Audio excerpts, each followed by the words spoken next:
જય શ્રી કૃષ્ણ. પુષ્ટિપંથ ચેનલમાં આપ સૌ ભગવદીય વૈષ્ણવોનું હાર્દિક સ્વાગત છે. જરા કલ્પના કરો કે અત્યારે અત્યંત આકરો ઉનાળો ચાલી રહ્યો છે. આકાશમાંથી જાણે અગ્નિ વરસી રહ્યો હોય ને એવી વ્રજની રેતી ધગધગી રહી છે. જી, બહાર તો એક ક્ષણ પણ ઊભા રહેવું અશક્ય થઈ જાય એવી ગરમી હોય છે. બિલકુલ. પણ જુઓ, આ જ કઠોર ગરમીની વચ્ચે એક એવો કક્ષ છે જ્યાં પ્રવેશતા જ હવાની લહેરખીઓ એકદમ બરફ જેવી શીતળ બની જાય છે. કોઈ યંત્ર નથી ત્યાં, છતાં હવામાં એક અત્યંત ભીની, માટીની અને મનને મોહી લે તેવી અદ્ભુત સુગંધ છે. અરે વાહ, આ કોઈ જાદુ નથી, પણ ખરા અર્થમાં પ્રકૃતિ અને પરમાત્મા પ્રત્યેલા અખૂટ સ્નેહનો સમન્વય છે. હા, સાચી વાત છે. આજે આપણે પુષ્ટિમાર્ગના એક એવા જ અલૌકિક અને હૃદયને સ્પર્શી જાય તેવા વિષય પર ચર્ચા કરવાના છીએ. અત્યારે પવિત્ર અધિક માસ ચાલી રહ્યો છે, જેને આપણે પુરુષોત્તમ માસ પણ કહીએ છીએ. જી, અધિક માસ એટલે પુષ્ટિમાર્ગમાં ભક્તિ અને સેવાનો જાણે એક વિશેષ ઉત્સવ. બરાબર. અને જ્યારે આ અધિક માસ અને ગ્રીષ્મ ઋતુ એટલે કે ઉષ્ણકાળનો સમન્વય થાય ને, ત્યારે પ્રભુના સુકોમળ શ્રી અંગને ગરમીના શ્રમથી બચાવવા માટે એક અત્યંત દિવ્ય મનોરથ સિદ્ધ કરવામાં આવે છે. ખસના બંગલાનો મનોરથ. હા, આ ખરેખર એક અદ્ભુત સમય હોય છે. આ એવો સમય છે જ્યાં પ્રભુને નિત્ય નવા મનોરથો દ્વારા અખૂટ લાડ લડાવવામાં આવે છે. પણ હું અહીં એક વાત ખાસ કહેવા માંગતી હતી કે આ ખસના બંગલાનો મનોરથ કોઈ સામાન્ય ઉત્સવ નથી. એટલે કેવળ એક બાહ્ય શણગાર નથી એવું ને? એકદમ સાચું. તે એક ઐતિહાસિક, વૈજ્ઞાનિક અને સૌથી વિશેષ તો અત્યંત ઊંડા મનોવૈજ્ઞાનિક ભાવનું પ્રગટીકરણ છે. પુષ્ટિમાર્ગનો મૂળ પાયો જ એ છે કે જે પરમાત્માએ આ આખી સૃષ્ટિનું નિર્માણ કર્યું છે તે જ પરમાત્માને વૈષ્ણવો પોતાના બાળ સ્વરૂપે લાડ લડાવે છે. હા, પોતાના પ્રીતમ સ્વરૂપે. બિલકુલ. જ્યારે બહાર લૂ વાતી હોય ત્યારે પ્રભુને લેશ માત્ર પણ શ્રમ ન પહોંચે, ગરમીનો એક અંશ પણ પ્રભુના શ્રી અંગને ન સ્પર્શે, એ માટે હૃદયમાંથી જે આર્તતા પ્રગટ થાય ને તે જ આ મનોરથનું મૂળ છે. આ વાત સાંભળીને મને પેલો પુષ્ટિમાર્ગનો મૂળભૂત સિદ્ધાંત યાદ આવે છે. તત્સુખ. એટલે કે પ્રભુને શેમાં સુખ મળશે તેનો જ નિરંતર વિચાર કરવો. જી, તત્સુખની ભાવના જ સર્વોપરી છે. અને આપણે જ્યારે ઋતુ અનુસાર સેવા પ્રણાલીનો વિચાર કરીએ છીએ ત્યારે શ્રીમદ વલ્લભાચાર્યજી એટલે કે મહાપ્રભુજીએ જે પાયો નાખ્યો અને ત્યારબાદ શ્રી વિઠ્ઠલનાથજી એટલે કે શ્રી ગુસાઈજીએ જે સેવા વિસ્તાર કર્યો તે ખરેખર અકલ્પનીય છે. હા, અને આમાં જો આપણે પ્રાચીન કાળના લૌકિક વ્યવહારો પર નજર કરીએ તો તે સમયે મહેલોમાં ગરમીથી બચવા માટે ખસનો ઉપયોગ થતો હતો. હા, પેલું સુગંધીદાર ખાસ જેને આપણે ખસ કહીએ છીએ, એના મૂળિયામાં એક સ્વાભાવિક શીતળતા હોય છે ને? બિલકુલ. શીતળતા અને સુગંધ બંને હોય છે. હવે શ્રી ગુસાઈજીની દિવ્ય દ્રષ્ટિ જુઓ. તેઓએ આ લૌકિક પદ્ધતિને જોઈ, પણ તેમનું લક્ષ્ય માત્ર લૌકિક સુખ ન હતું. બરાબર. એટલે તેમને તરત જ વિચાર આવ્યો હશે કે જો આનાથી આટલી શીતળતા મળતી હોય તો મારા ઠાકોરજીને આ ઉષ્ણકાળમાં આનાથી કેટલું સુખ પ્રાપ્ત થશે. એકદમ સાચી વાત. બરાબર. આ જ બિંદુ પરથી લૌકિક અને અલૌકિક વચ્ચેનો ભેદ સ્પષ્ટ થાય છે. ખસની ટટ્ટીઓ એટલે કે પડદાઓ પ્રાચીન સમયમાં રાજમહેલોના દરવાજા પર બાંધવામાં આવતા. હા, અને એ મૂળિયા એકદમ ગીચ હોય છે. જી, અને જ્યારે તેના પર જળનો છંટકાવ કરવામાં આવે અને બહારથી ગરમ પવન તેમાંથી પસાર થાય ત્યારે તે પવનનું તાપમાન વૈજ્ઞાનિક રીતે જ ઘટી જાય છે. અરે વાહ! એટલે એ એકદમ શીતળ અને સુગંધીદાર હવામાં પરિવર્તિત થઈ જાય છે. હા, અને શ્રી ગુસાઈજીનો ભાવ એવો હતો કે મારા પ્રભુ તો ત્રિલોકના નાથ છે, તો તેમના માટે સર્વશ્રેષ્ઠ વ્યવસ્થા જ હોવી જોઈએ. આ કોઈ ધાર્મિક કર્મકાંડની શરૂઆત નથી, આ એક વિશુદ્ધ સ્નેહનું પરિણામ હતું. બહુ સુંદર વાત કહી. આ સ્નેહને સમજવા માટે હું વિચારતો હતો કે એક બહુ જ સહજ ઉદાહરણ આપણે લઈ શકીએ. જેમ એક માતા પોતાના નાના બાળકને સ્નાન કરાવતી હોય ત્યારે તે સીધું જળ બાળક પર નથી રેડતી. હા, એ પહેલા પોતાના હાથ પર એ જળનું તાપમાન ચકાસે છે. બિલકુલ. એ સુનિશ્ચિત કરે છે કે જળ વધુ પડતું ગરમ કે ઠંડુ તો નથી ને. માતાની એ નાની કાળજી પાછળ કોઈ નિયમ નથી હોતો, પણ એનું વાત્સલ્ય હોય છે. સાચી વાત છે. એ જ રીતે ઉષ્ણકાળની ગરમીનો અનુભવ જ્યારે ભક્તને પોતાના શરીર પર થાય છે ત્યારે તેને પોતાનું દુઃખ નથી દેખાતું. તેને તરત જ પોતાના પ્રભુ યાદ આવે છે કે અરે, મારા સુકોમળ પ્રભુને કેટલો શ્રમ થતો હશે. આ જ વાત્સલ્ય ભાવ છે ને? આ ઉદાહરણ પુષ્ટિમાર્ગના હાર્દને એકદમ સચોટ રીતે વર્ણવે છે. અને જ્યારે આપણે વાત્સલ્ય ભાવની વાત કરીએ છીએ ને, ત્યારે આ ખસના બંગલા પાછળનો જે મનોવૈજ્ઞાનિક ભાવ છે તે 2 સ્તરમાં વહેંચાયેલો છે.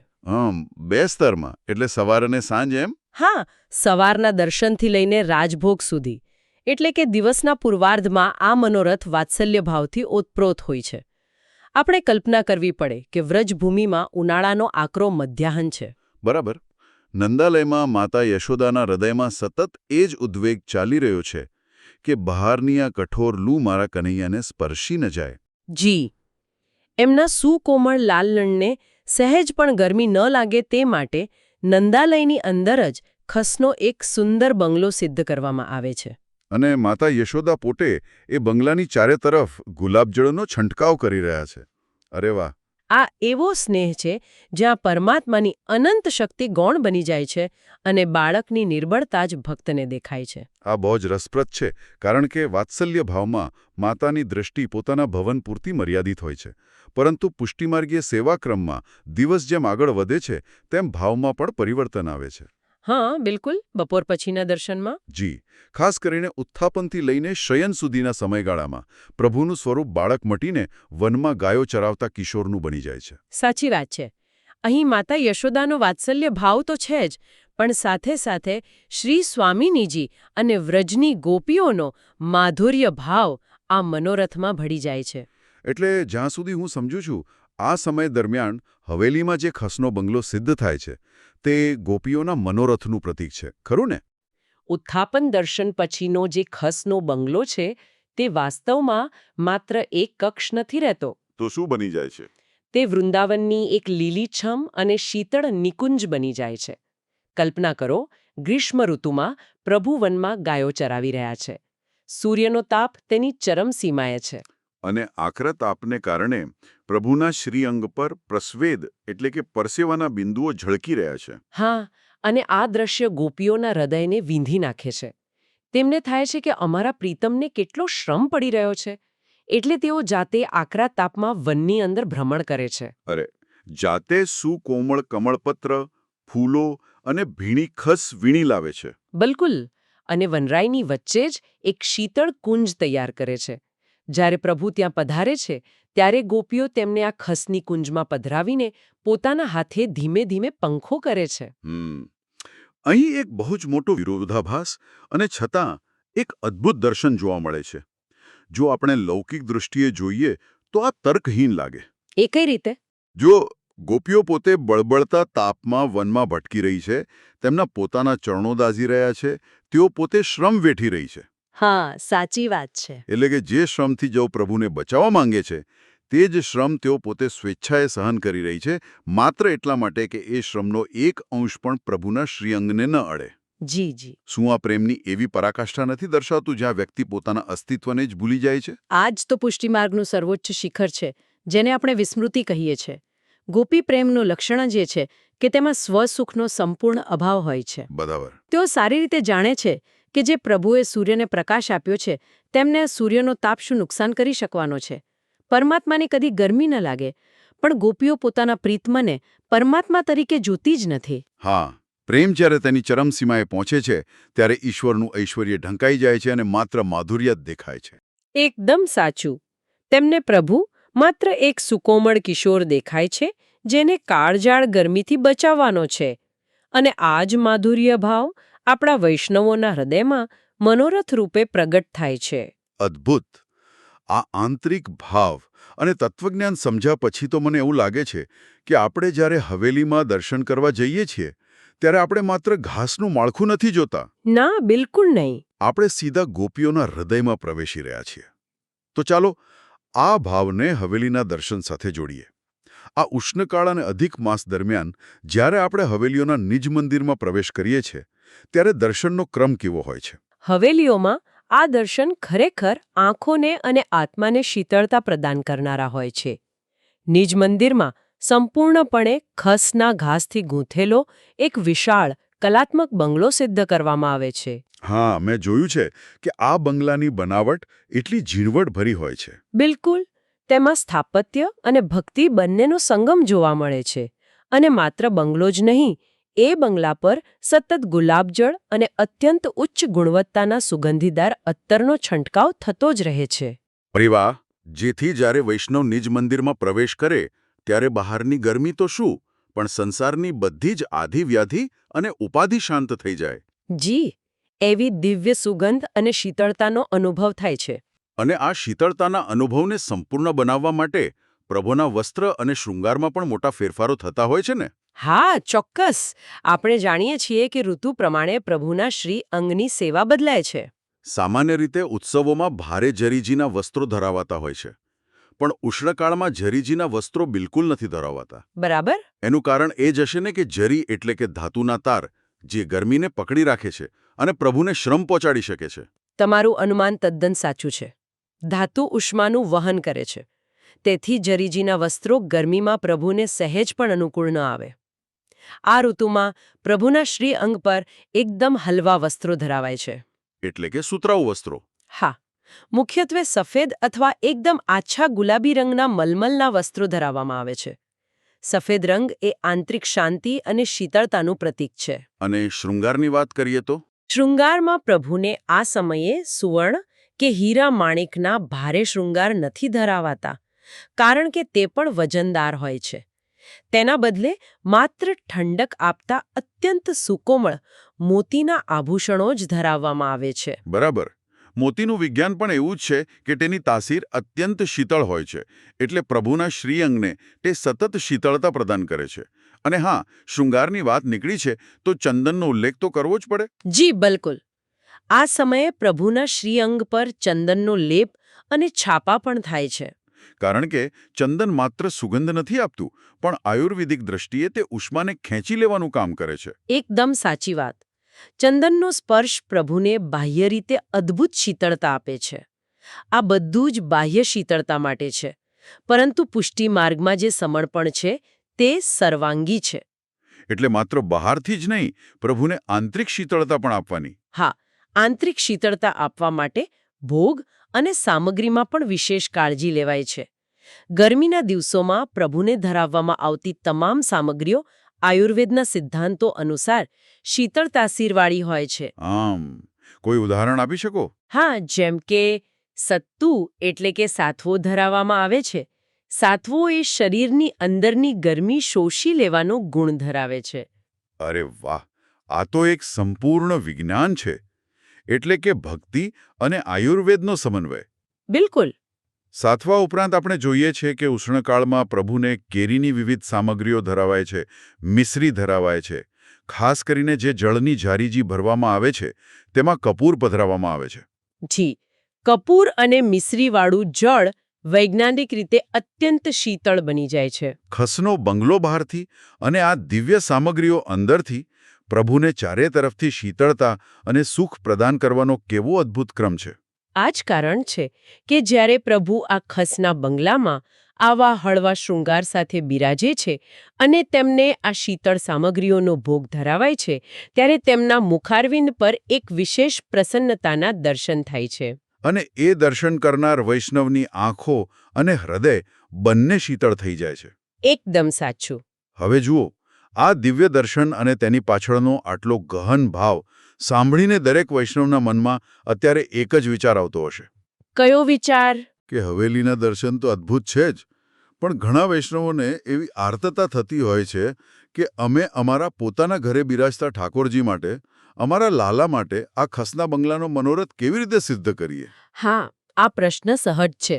કારણ કે આપણા ઘરમાં તો હવેલી જેવી વિશાળ જગ્યા કે વ્યવસ્થા કદાચ ન થઈ શકે. તો નિજ મંદિર એટલે કે ઘરની સેવામાં વૈષ્ણવો આ મનોરથ કેવી રીતે સિદ્ધ કરી શકે, તેના વિશે જરા માર્ગદર્શન આપો ને. ચોક્કસ. આ સૌથી મહત્વનો ભાગ છે, કારણ કે મહાપ્રભુજીએ આપણને નિજ મંદિરની જ આજ્ઞા કરી છે. તમારા ઘરે બિરાજતા ઠાકોરજી માટે આ ક્રમ સિદ્ધ કરવો અત્યંત સરળ છે. કોઈ મોટા આડંબરની જરૂર નથી, ખરું ને? બિલકુલ નહીં. માત્ર હૃદયનો ભાવ શુદ્ધ હોવો જોઈએ. વૈષ્ણવો સામાન્ય રીતે પોતાના પ્રભુના સિંહાસનની સાઇઝ પ્રમાણે એક નાની લાકડાની ફ્રેમ કે માળખું તૈયાર કરે છે. હા, અને બજારમાં જે ખસ અત્યંત સરળતાથી ઉપલબ્ધ છે તેને લાવીને સ્વચ્છ કરીને આ ફ્રેમ પર બાંધી દેવામાં આવે છે. જી, આ રીતે એક નાનકડો પણ અત્યંત ભાવપૂર્ણ ખસનો બંગલો સિદ્ધ થઈ જાય છે. એટલે કે માળખું નાનું હોય તો પણ ભાવ તો એ વિશાળ નિકુંજનો જ રહે છે. અને ત્યારબાદ જે છંટકાવનો ક્રમ છે તેમાં પણ એક બહુ જ સૂક્ષ્મ કાળજી લેવાની હોય છે ને. હા, છંટકાવ કરતી વખતે પણ પ્રભુને શ્રમ ન પડવો જોઈએ. વૈષ્ણવો જ્યારે આ મનોરથ સિદ્ધ કરે છે ત્યારે ખાસ એ સુનિશ્ચિત કરે છે કે પ્રભુ સિંહાસન પર બિરાજે તે પહેલાં જ આ ખસના બંગલા પર જળ અને ગુલાબજળનો છંટકાવ કરી લેવામાં આવે. બરાબર. આ જ તો પુષ્ટિમાર્ગની બારીકાઈ છે. પ્રભુ બિરાજે તે પહેલાં છંટકાવ કરવાનું કારણ એ જ છે કે જો પછીથી છંટકાવ થાય તો કોઈ છાંટો પ્રભુના શ્રીઅંગ પર ઉડે અને પ્રભુને આંચકો લાગે અથવા શ્રમ પહોંચે. ગોપીઓનો અને માતા યશોદાનો જે ભાવ હતો ને એ જ ભાવ વૈષ્ણવ પોતાના ઘરે જાળવી રાખે છે. હા, અને ત્યારબાદ ઘરે પણ પ્રભુને મલમલના વસ્ત્રો અને ચંદનની સેવા અચૂક કરવામાં આવે છે. બિલકુલ.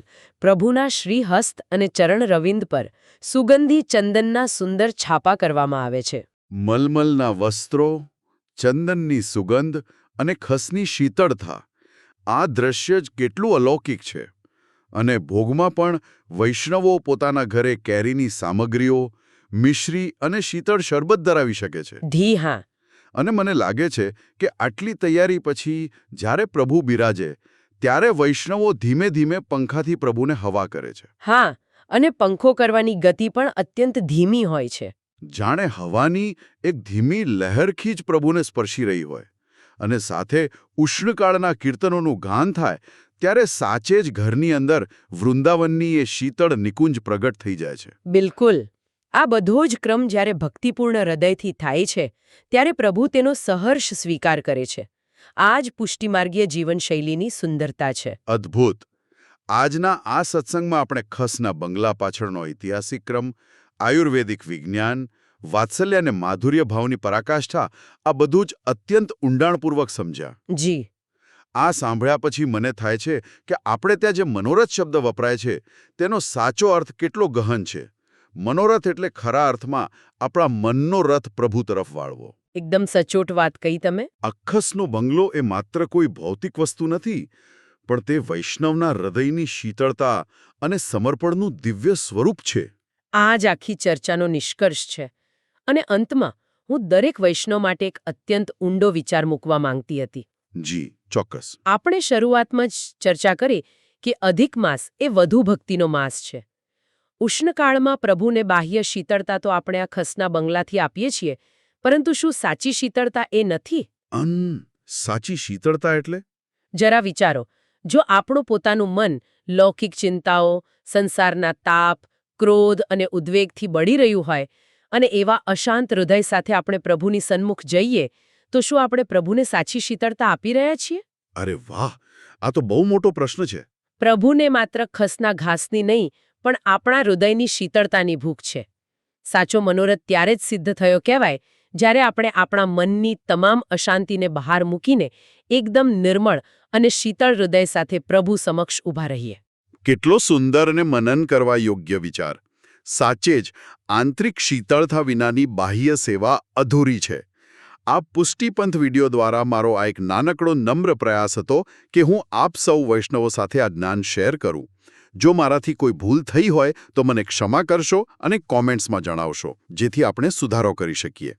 આ વિડીયો કૃપા કરીને વોટ્સએપ પર શેર કરો જેથી અન્ય વૈષ્ણવો પણ આ જ્ઞાન મેળવી શકે.